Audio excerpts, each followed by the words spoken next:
Hello les rêveurs, j'espère que vous allez bien. Je vous retrouve aujourd'hui pour le bilan de mes acquisitions du mois de juin 2022.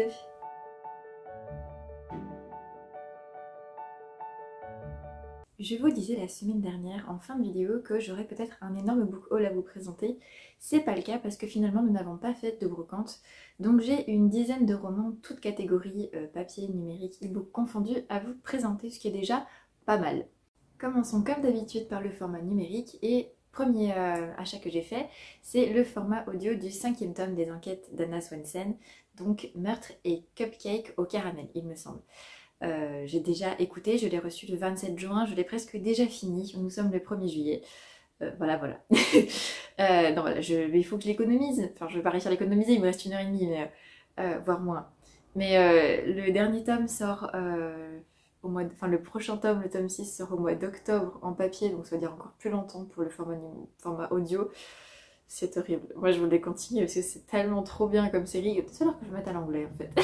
Enfin bref, j'aime beaucoup et je vous en parlerai aussi pour le bilan lecture. Sinon, avec l'abonnement Kindle, j'ai fait 3 emprunts. Le premier que j'ai fait, ça a été le tome 2 des Gardiens de Vigilis de Pamela McMorris, donc en auto-édition. J'avais beaucoup aimé le tome 1 l'année dernière, que j'avais lu d'ailleurs, il me semble, si je ne me trompe pas, avant d'accoucher de ma fille. Donc je suis très contente de pouvoir lire la suite, je suis très intriguée. En deuxième, j'ai emprunté Au risque de me laisser séduire de Marie Le Rouge, puisque j'ai lu Pataquès amoureux en Patagonie de la même auteure et que franchement j'ai bien apprécié. Même si je vous en parle un peu plus, il y a des petites choses qui m'ont un tout petit peu dérangée d'un point de vue très personnel dans cette romance. Mais ça m'a pas découragée de lire un autre bouquin de cet auteur, donc voilà, j'ai décidé de me lancer dans Au risque de me laisser séduire. On verra bien ce que ça donnera, j'espère vous en parler bientôt. Et le dernier que j'ai emprunté, même acheté en fait, ça a été The Wedding Girl, tome 1 de Tamara Baliana, parce qu'elle fait une offre en fait où le livre est gratuit. Donc si vous avez envie de découvrir un peu Tamara Baliana et que vous voyez cette vidéo pendant qu'il y a encore la promo, bah foncez en fait, parce que son livre, elle a mis ce premier tome en fait à 0 €, donc foncez. Au mois de juin, j'ai donc fait très peu d'achats de livres en soi. J'ai reçu des services presse, mais j'ai quand même fait 2 achats de bouquins, parce qu'on a un marché aux puces pas très loin de chez nous, 2 fois par semaine, et on avait besoin d'y aller pour récupérer des petites babioles, et j'ai trouvé 2 bouquins que je m'attendais vraiment pas à trouver, je savais même pas qu'ils existaient en fait. 2 romans d'Alexandre Dumas dont j'ignorais tout à fait l'existence. Il y a Jane, je ne sais pas comment on dit, Jane plutôt, parce que Jeanne ça s'écrit pas comme ça, donc aux éditions Archipoche, et La guerre des femmes, aux éditions Phébus. Et en fait, Jeanne, effectivement, je connaissais pas du tout, donc je me suis dit c'est un poche, ça se lira assez vite. Et là, j'étais assez surprise parce que derrière, c'est écrit que peu après avoir terminé l'interminable et si pathétique Vicomte de Bragelonne, oui c'est vrai, il est pathétique, il est pas interminable, il est très bien cette série. C'est la suite des 3 mousquetaires. Dumas se rend compte qu'il n'arrive pas à vivre sans ses mousquetaires et entreprend la rédaction de cette guerre des femmes. Et là, quand je vois ça, et je me dis en fait, il n'arrive pas à vivre sans ses mousquetaires. Et si vous arrivez sur la chaîne, en fait, Alexandre Dumas, c'est un de mes auteurs préférés.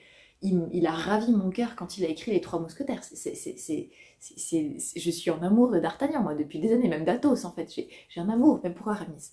Même si dans la suite, je l'aime moins. Mais j'aime cette histoire. Et du coup, quand je découvre ça, je découvre qu'il y a 2 bouquins avec des femmes que je ne connais pas. Et comment vous voulez que je n'achète pas?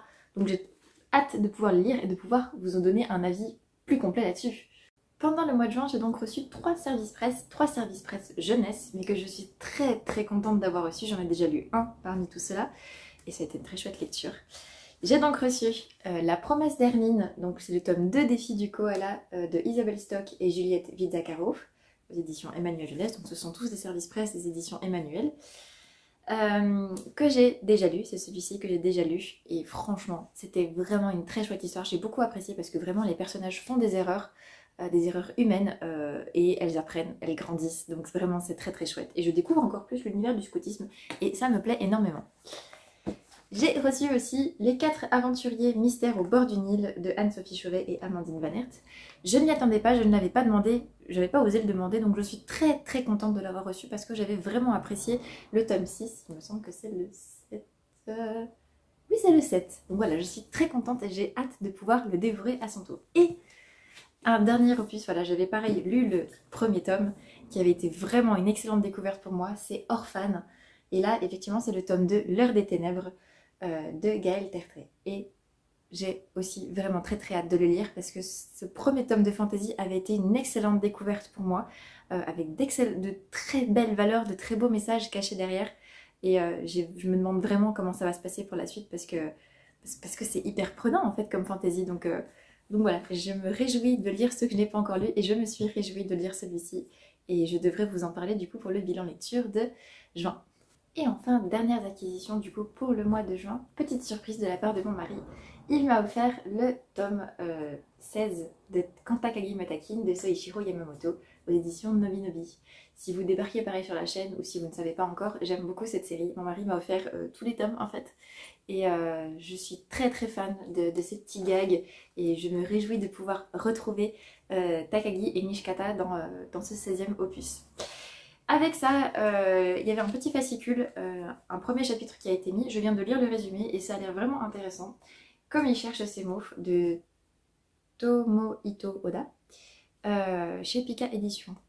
Ce livre a l'air vraiment intéressant parce qu'il traite de l'anxiété sociale. Effectivement, on a Komi qui cherche en fait, qui débarque dans une nouvelle classe. Elle est remarquée par tout le monde parce qu'elle est très très belle.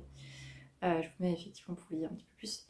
Elle est très très belle et en fait elle souffre d'anxiété sociale et son grand rêve c'est d'avoir une centaine d'amis. Donc son voisin de classe qui est absolument banal, enfin tout à fait normal, va découvrir son secret et va l'aider dans cette quête. Donc je me demande ce que ça peut donner parce que l'anxiété sociale ça me parle beaucoup comme thématique, sachant que je suis une personne très anxieuse et que je me bats contre l'anxiété assez régulièrement. Et voilà, ce sera tout pour cette nouvelle vidéo. N'hésitez pas à me dire ce que vous avez pensé des acquisitions de ce mois-ci, s'il y en a que vous connaissez, si vous connaissez les livres d'Alexandre Dumas que je vous ai présentés par exemple, ou si vous en connaissez d'autres, s'ils vous font envie, quelles ont été vos acquisitions pendant le mois de juin, ça me fait toujours plaisir aussi d'échanger avec vous. Je vous rappelle que la semaine prochaine c'est la dernière vidéo du mois de... Enfin c'est la seule vidéo en plus pour le mois de juillet, puisque pour juillet et août j'ai décidé de faire une petite pause pour relâcher la pression après la sortie de mon nouveau roman. Si jamais vous ne savez pas, voilà, j'ai sorti un roman, Voudrais-tu me voir, le 29 juin.